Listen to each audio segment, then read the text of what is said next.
This is the introductory video for NURS810, Clinical Genetics. My name is Eugene Plaskin. I'm going to be the instructor for the course. I want to start off with just a tiny bit of background about myself. So I'm not actually a nurse, I'm a geneticist. I do research at the intersection of genetics and evolutionary biology. I'm really excited to be teaching this class and to tell you about the healthcare implications of genetics and genomics, and the implications of these subjects, especially on nursing practice, of course, and on advanced nursing practice. Because I'm not a nurse, however, there will be 2 lectures during this course that will be taught by Dr. Alexandra Plaskin. She's faculty in the Hunter School of Nursing, and one of these will cover genetic assessment of patients, and another lecture at the end will sort of bring in some new research and tell you about one of the really up-and-coming directions in which genetics is starting to play a role in healthcare. So I want to tell you, before we get into the structure of the course and the details of what you will and won't learn, about genetics and genomics in healthcare in general. So I think there is still some misconceptions among especially healthcare professionals about these subjects. And the first one that I really want to address is that genetics and genomics actually pertains to all nurses. So I think that there is a misconception that maybe in fields like oncology, genetics and genomics may be relevant, but it's not necessarily relevant in other specialties. And this is definitely not true. So one example that I can give you is that this semester we're going to be discussing pharmacogenomics of medications such as warfarin and codeine, which are medications that all nurses have given. And so there's really important genetic and genomic influences on how patients respond to these drugs that we need to learn about. We're also going to be talking about the genomic contributions to common diseases such as thromboembolism or post-traumatic stress disorder that may not appear to be genetically based at first glance or at face value, but have genetic components contributing to them in many cases.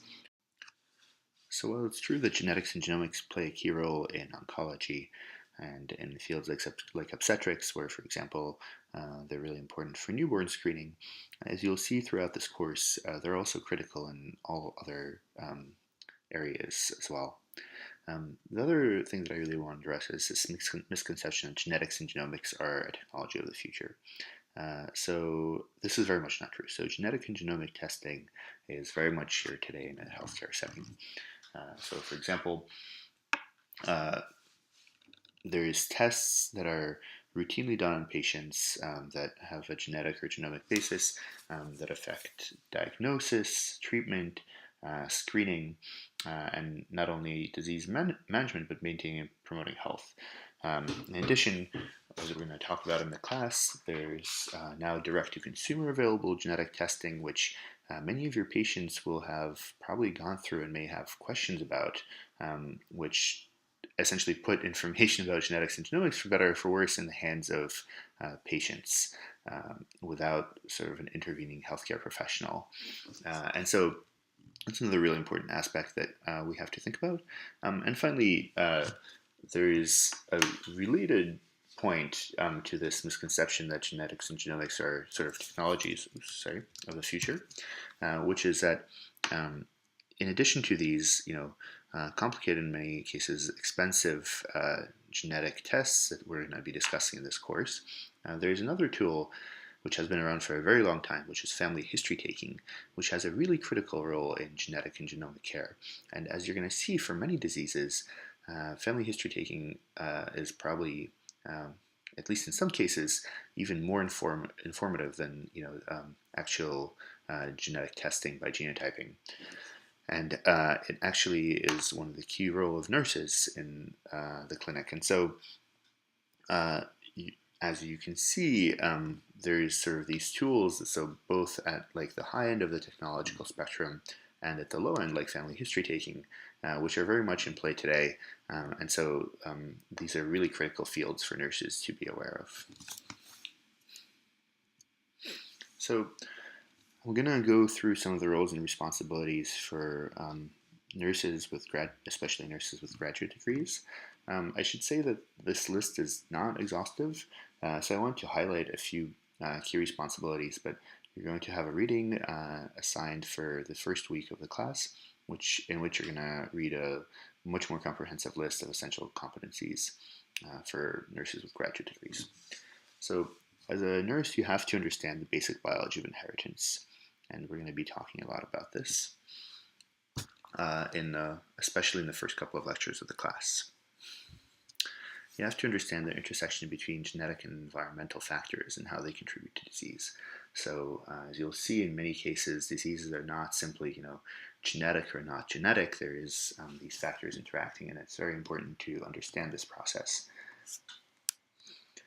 You have to know how to identify patients who may benefit from genetic services and identify inheritance patterns of disease. And so, for nurses with graduate degrees, there is some pretty challenging things that you have to be able to do. You have to be able to look at a pedigree and at least have an idea of, whether there might a pedigree, so like a family history, and at least have an idea of whether there might be some genetic disorder in this family, and also be able to make some judgments about its inheritance pattern.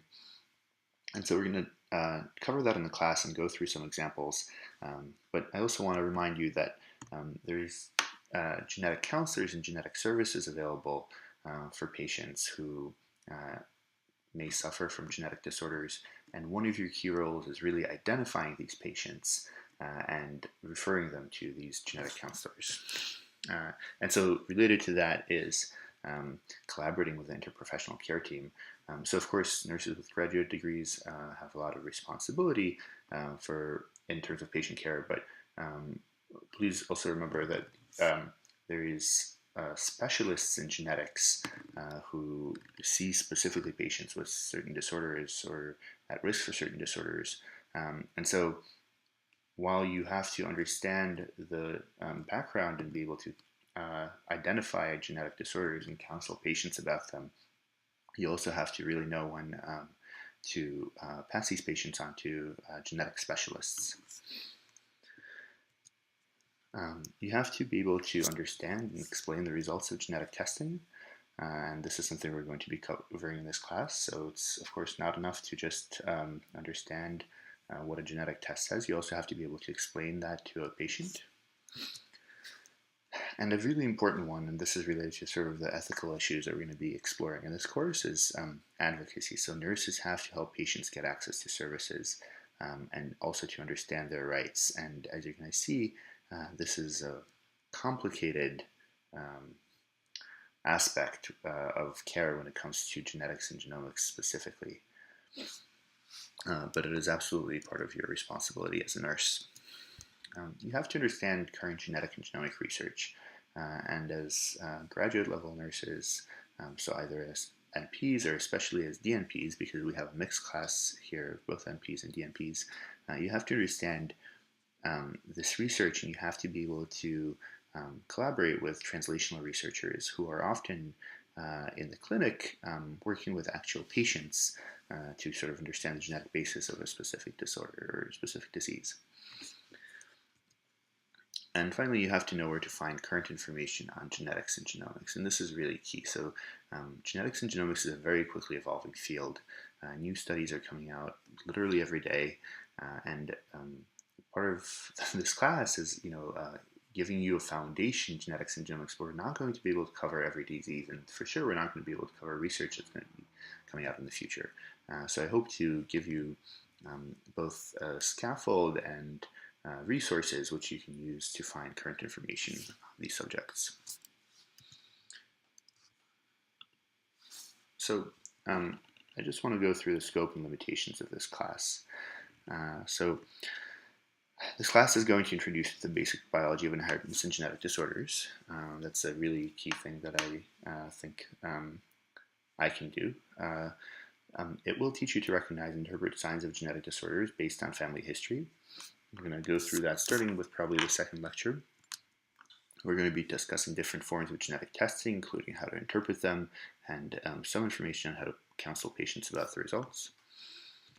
I'm going to try to help you understand how to integrate genetics with other aspects of nursing practice. And also Dr. Alexander Plaskin's lecture will come in that sense. We're going to highlight key ethical, legal, and social implications of genetics and genomics. And this is, like I said, a really critical part of this class that I hope you'll pay attention to. This class will guide you in understanding current research in genetics and genomics. Of course, we can't cover everything, but I at least want to cover sort of key directions and key kinds of ways in which people ask questions about genetics and genomics in terms of research, so that if you're faced with the opportunity to collaborate with translational researchers or to discuss a research study that a patient may be considering enrolling in, you sort of have the background to understand how that study might work. What this course will not do is provide a comprehensive overview of genetic disorders. And so we're going to be covering some key disorders in class, both in the presentations and other assignments that you'll have. But that doesn't mean we're going to be able to cover all of them because, of course, there's a huge number. And so the way that this class is structured is essentially that it's really centered on concepts. We're not going to have a day dedicated to genetic disorders of the heart or genetic disorders affecting mental health. What we're going to do is discuss genetics in healthcare in conceptual terms, and I'll be bringing up examples of specific disorders as we go.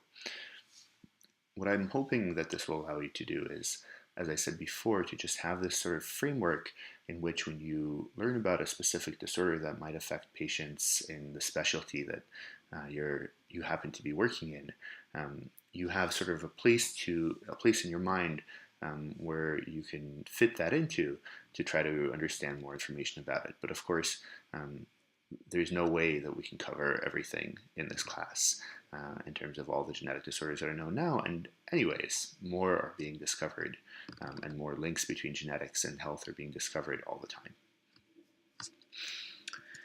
And I also want to say, so this class assumes basic biology knowledge. I'm sure for some of you it's been a while since you've had a basic biology class, and one of the key goals of this first lecture, as you'll see, is to sort of bring everyone back up to speed. But there is certain basics like what DNA is that we're not going to be dwelling on for super long. And so if you need a review of that, I suggest sort of looking through the first, well, you should look through the first lecture no matter what, but if you need a review of that after the first lecture, I suggest looking around for resources online, and if you are having especially a lot of trouble, you should discuss it with me, and I can sort of point you to the right direction for sort of this basic biology information that you will need.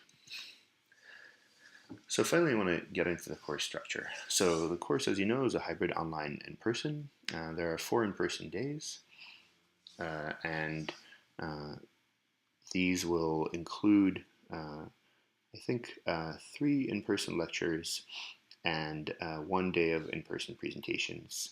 And the 3 in-person lectures are going to also include some class exercises.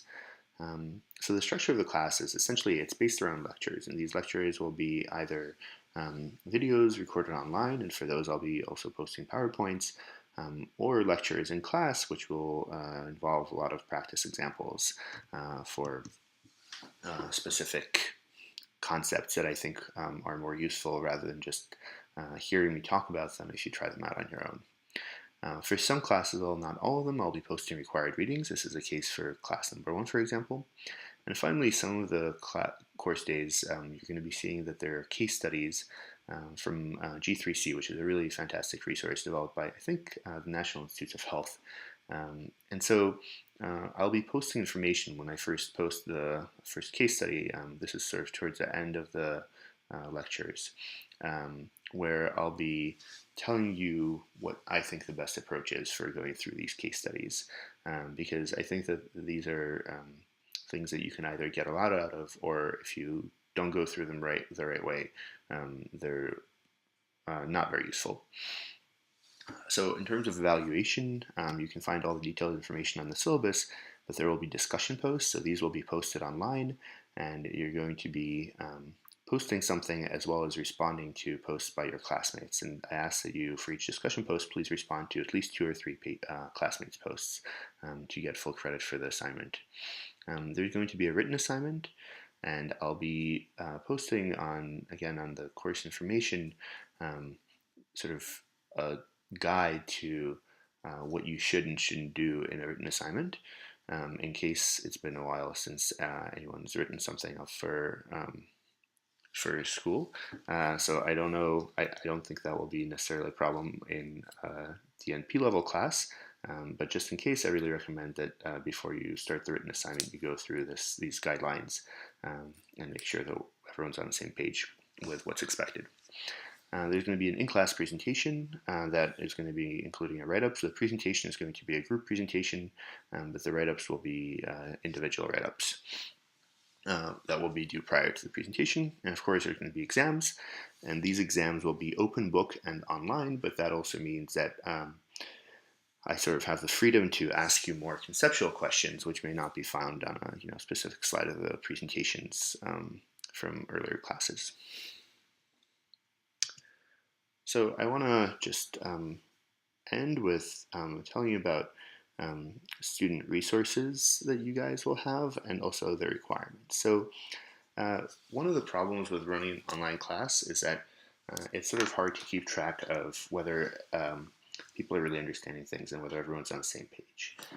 And so for all of the online lectures and potentially for the case studies and likely for the in-class lectures as well, I'm going to be posting class surveys on the Blackboard page. These class surveys will be absolutely anonymous, and they give you a chance to do 2 things. So first of all, if you have questions about the content that you'd like to remain anonymous, you can absolutely ask these on the class surveys, and if I see the same question coming up multiple times, I'm going to address it either in a future lecture or on the Blackboard site itself. But they also give you an opportunity to sort of tell me what's working and what's not in terms of not just the content, but also the style of the lectures.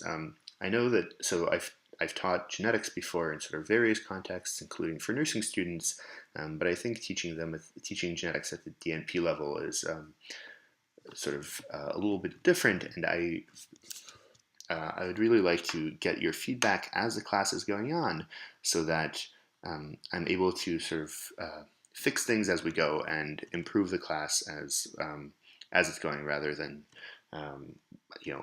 when it's too late, when I get your feedback at the end of the class, but there is already things that you haven't been able to learn because of problems with the way things were taught, for example. So this can be anything. As I said, these class surveys, it's basically anything about the lecture. So it can be information that you feel you don't understand well. It can be simple comments, like in a previous class, somebody asked to post PowerPoints online, which I had not thought of, and I think that helped a lot of the class. After I started posting those due to a comment on an anonymous class survey, or as I said, it can be kind of bigger picture things that you're having trouble with, or that you think can be improved in the class. So in addition to this, these anonymous surveys, I'm going to have a class review forum on the Blackboard page. And so you should be able to see a link for that hopefully already.